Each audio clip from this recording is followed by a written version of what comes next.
Subscribe to our YouTube channel for in-depth interviews of India Inc. and press the bell icon so that you do not miss our updates.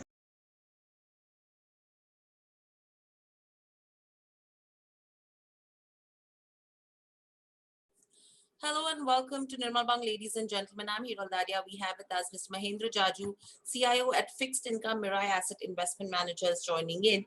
Welcome to the show, Mr. Jaju, and a pleasure to always have you on the show. Mr. Jaju, my first question coming to you right now is that the last 1 year, if you have to talk about FY21, has been spectacular with regards to where equity markets go. We did see somewhat of an outflow that did come in from the debt markets in the first 6 to 7 months. However, now taking the rise in COVID cases across and in India into consideration, how would you actually describe the situation for the market? Well, I think the COVID cases are rising. We have seen so many countries go through the second wave, and our second wave is coming a little bit late in the cycle when the vaccinations are already there. Now, vaccination for 45 plus people is freely available. So it will have impact, like we have seen in high impact states like Maharashtra, there is a limited lockdown. What is very clear is that there is not going to be a lockdown like the last year, and also it will have impact at the margin as far as the economic activity is concerned. We have a very strong and determined Reserve Bank who will make sure that the interest rates don't harden too much, and the momentum in the economy is very strong. So I think the situation looks pretty encouraging for the economy, for the markets. There is a concern with the second wave. The doubling rate has fallen very, very sharply in the second wave, but that's typical of the second wave. I expect that by end of April, the wave should start subsiding. Right. So with this, Mr. Jaju, if you have to talk about the liquidity right now, do you think the global liquidity will continue in FY22 as well, the way it was in FY21?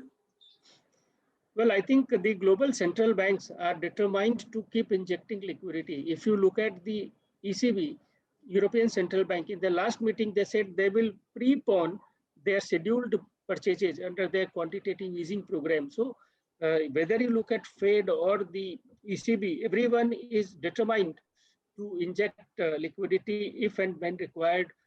India is getting a lot of the FPI flows. Last year, we had 100 billion accretion in our reserves. So at this point, there is nothing to believe that the liquidity will subside either in the global space or in the domestic space. I think as long as the central banks are in the overdrive mode, the liquidity should continue to be in surplus mode across the markets. Right. And with this, if the US 10-year bond yields increase beyond 2%, do you think emerging markets like India will have to consider increasing their interest rates? Well, I think this time the movement in the market rates is in two parts. The short end of the curve, which is more influenced by the central bank action, that is pretty stable. And then long end of the yield curve, which is more the market's assessment of inflation and all those things. So right now there is a clear expectation that the inflation may move up because of the strong demand and the strong fiscal stimulus across the world. And the Fed has just one second. Can I just take a little break? Sure.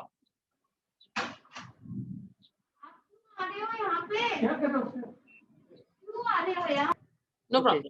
So you will edit it appropriately. So I'll just so this time the interest rates are going up at the longer end because of the expectation of inflation, which is because of the strong economic recovery that is happening post vaccination and because of the large fiscal stimulus across the market by the governments like US and ECB and so on.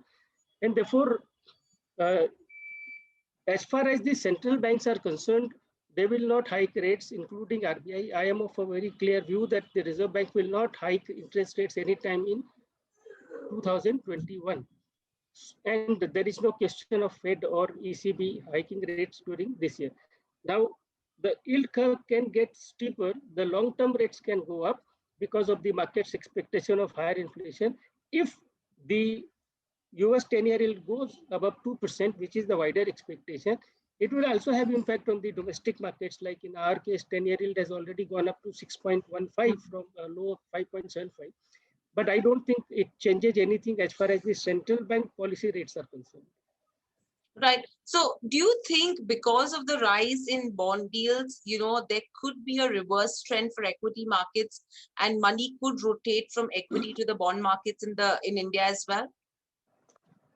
Well, it's a very difficult question for me because I primarily look at the debt markets, but largely speaking, I think equity markets are celebrating, this rise in the yields because that is on the back of expectation of a strong recovery in the economy, on the back of expectation of huge fiscal stimulus by the various governments, and therefore, I think the markets are not worried about the uh, long-term rates going up to a large extent.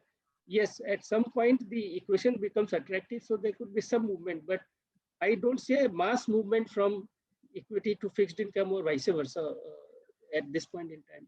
Right. And from here on, if you have to see with regards to where the debt market is concerned, do you think the scenario is looking favorable for a long duration debt mutual fund? Not exactly, because right now the interest rates are where they are because of the strong intervention by the Reserve Bank. Reserve Bank is quite determined not to let the interest rates go up because, and rightly so, because the economy, which is just about beginning to recover, needs support of good liquidity and low interest rates. Now, uh, the borrowing program is very, very high, very large, 12 lakh crores gross for the current year. So there is very little room for interest rates to go down, right? Your best case scenario is that interest rates don't go up, but interest rates coming down is a very, very slim probability event. And therefore, at this point, I think long duration funds from a technical perspective are possibly not going to work. But yes, if someone is looking at the fixed income as an asset allocation with a 3-year view, then I think yes. But purely from the expectation that, okay, over the next 6 months or 1 year, the long duration funds will give a very strong return, possibly not. Right. And with this, if you have to see about economic recovery as well, now we are witnessing high inflation. There is a spike in oil and food prices. At the same time, policy rates in the country are at all-time low. Meanwhile, returns on Indian bonds are low. In such a scenario, do you think capital may be quicker to leave India and the central banks may have to respond to this? Because clearly, this brings out memories from 8 years ago, probably when we saw taper tantrums and stuff happening. Yeah, so I think the taper tantrum had a different, implication. Today, as far as the debt is concerned in India, anyway, the debt flow from the FPI has been negative even for the last year.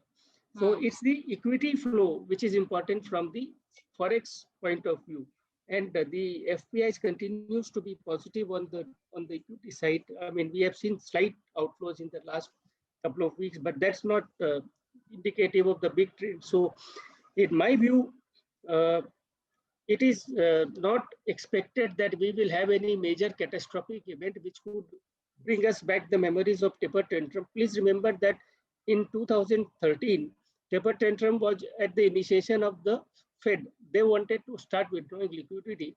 At this point, the only variable which is going against the valuations on the equity side is the rise in the 10-year yield in US, because the Fed continues to be extremely supportive, so does the Reserve Bank.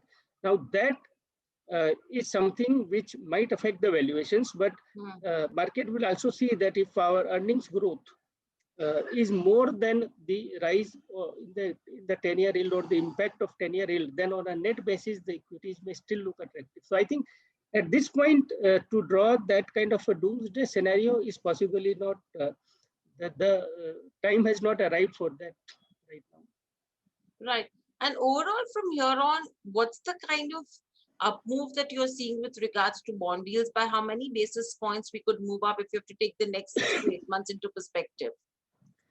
So in my view, the 10-year yield can potentially go up to 675. We are right now at 6.15. The next year's borrowing program will kick off from this week. So potentially 10-year yield can go up to 675 by July, August, because by which time you will see number of variables come into play: the supply, the monsoon, the extent to which the second wave of the corona goes, how much it affects the economic activity. We have seen our current account deficit balloon up again, because if the economy recovers, if economy is to grow at 10%, your imports will also increase. So higher current account deficit will have impact on the current account deficit and so on. So I think potentially we are looking at 6.75 as the level for the 10-year, where it starts becoming attractive again. Right. And very lastly, Mr. Jaju, India government bonds are on the watch list on the back of inclusion in FTSE index. Would that actually impact the bond market on the positive side? At the margin, yes, but again, the impact will not be very significant, because if it is part of the FTSE index, say, it will have a little more attention from people. So if it is eventually included, it will have an impact which is positive on a marginal basis. But today also, under the freely accessible regime, FPIs can invest, but we are not seeing much of an FII flow. So I think that impact will be positive, more at the sentiment level rather than in terms of the actual investment by the FPIs. But it's a good thing to happen if it happens. Right. And do you think corporate bond funds may be a better bet for debt fund investors? Well, it's a mixed bag, because corporate bond funds have the highest credit quality, so, and they also have a higher spread, so it gives better carry. But then the extra carry that you get is just about 25 to 30 basis points.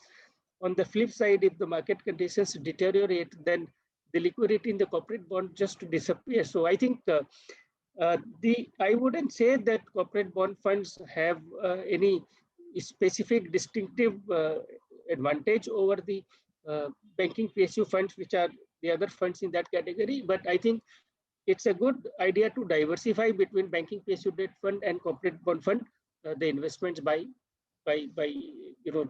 people. Absolutely.